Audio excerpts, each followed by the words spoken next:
Gauri Suryavanshi, S Marathi मध्ये आपलं स्वागत। वळूया आजच्या बातमीकडे।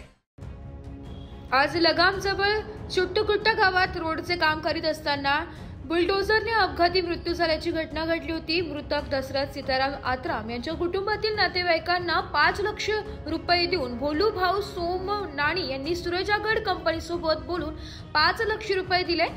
यावेळी भोलू भाऊ सोमनानी व परिवाराचे नातेवाईक गावकरी उपस्थित होते। प्रशांत कुत्तर मारे, चुट्टुकुट्टाचे सरपंच साधना मडावी, लगाम सरपंच दीपक मडावी व गावकरी उपस्थित होते। तर यावेळी कुटुंबातील भोलू सोमनानी यांनी कंपनीशी बोलून 5 लाख रुपये देण्यात तयार झाले। 1 वाजतापासून ते 4:30 वाजेपर्यंत प्रेत रस्त्यावर होते। भोलू भाऊ सोमनानी यांनी घटना स्थळी पोहोचून कुटुंबातील परिवारासोबत व जनतेसोबत चर्चा करून समाधान व्यक्त केले व 5 लाख रुपये देण्यास तयार झाले। एस मराठी न्यूज साठी जिल्हा प्रतिनिधी जावेद अली सय्यद, गडचिरोली। अशाच नवीन ताज्या घडामोडी जाणून घेण्यासाठी आमच्या एस मराठी न्यूज चॅनलला लाईक करा, शेअर करा, सबस्क्राइब करा आणि बेल आयकॉनला क्लिक करायला विसरू नका।